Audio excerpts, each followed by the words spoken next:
Selamat pagi, siang, sore, dan malam teman-teman semua. Kali ini saya akan membahas tentang kesalahan berbahasa. Apa sih itu kesalahan berbahasa? Kesalahan berbahasa itu adalah pemakaian bentuk-bentuk tuturan berbagai unit kebahasaan yang meliputi kata, kalimat, paragraf yang menyimpang dari sistem kaidah bahasa Indonesia baku, serta pemakaian ejaan dan tanda baca yang menyimpang dari sistem ejaan, dan juga tanda baca yang telah ditetapkan sebagaimana dinyatakan dalam buku ejaan bahasa Indonesia yang disempurnakan. Yang pertama harus dipikirkan sebelum mengadakan pembahasan tentang kesalahan berbahasa adalah menetapkan standar penyimpangan atau kesalahannya. Pengertian kesalahan berbahasa dibahas juga oleh S. Pitt Corder dalam bukunya yang berjudul Introducing Applied Linguistics. Dikemukakan oleh Corder bahwa yang dimaksud dengan kesalahan berbahasa adalah pelanggaran terhadap kode berbahasa.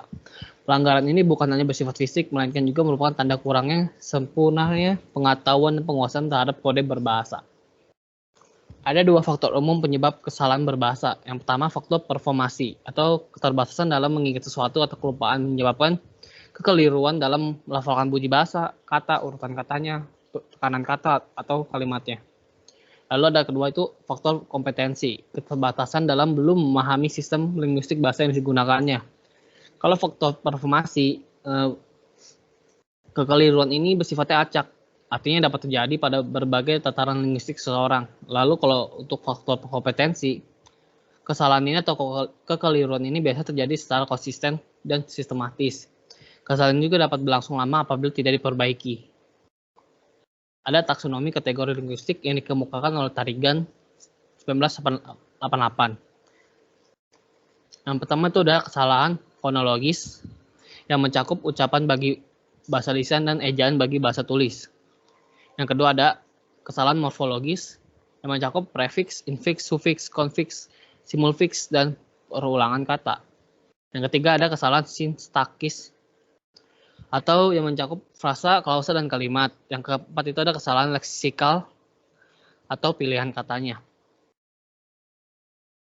Lalu ada kesalahan penggunaan ejaan. Kesalahan penggunaan ejaan ialah kesalahan menuliskan kata atau kesalahan menggunakan tanda bacanya.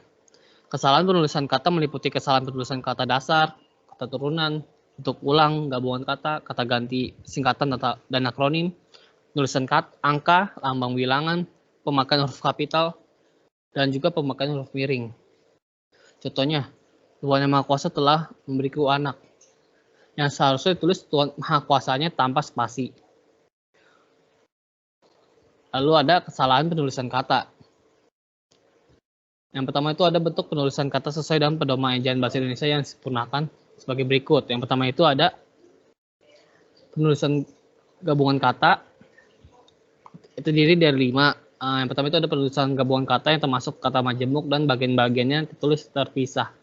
Contohnya duta besar, harusnya ditulis dengan spasi, duta spasi besar. Yang kedua ada penulisan gabungan kata yang sudah dianggap sebagai satu kata dan sudah senyawa harus tulis serangkai. Contohnya itu dharma siswa, harusnya spasinya dibuang jadi dharma siswa. Lalu yang ketiga, penulisan gabungan kata yang salah satu unsurnya tidak dapat berdiri sendiri sebagai kata yang mengandung arti penuh ditulis serangkai. Contohnya itu tunarunggu.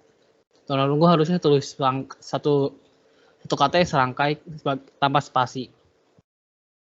Lalu yang keempat itu ada gabungan kata yang terjadi akibat adanya imbuhan awalan maupun akhiran ditulis serangkai dengan unsur gabungan yang paling dekat dengan imbuhan tersebut. Contohnya bertanggung jawab. Harusnya bertanggung jawab itu ada spasi. Lalu yang kelima itu ada gabungan kata yang terjadi akibat adanya imbuhan awalan maupun akhiran ditulis serangkai seluruhnya. Contohnya menggaris bawahi. Harusnya menggaris bawahi tidak ada spasi. Jadi menggaris bawahi langsung.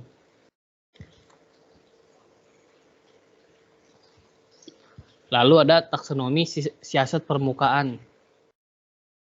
Taksonomi siasat permukaan itu menyoroti berbagai macam cara-cara struktur permukaan berubah. Kesalahan-kesalahan yang terkandung dalam siasat permukaan ini, pertama itu ada penghilangan atau omission. Kesalahan-kesalahan bersifat penghilangan ini tandanya oleh ketidakhadiran suatu butir yang seharusnya ada di dalam ucapan yang baik dan benar. Contohnya, kami membeli makanan enak warung.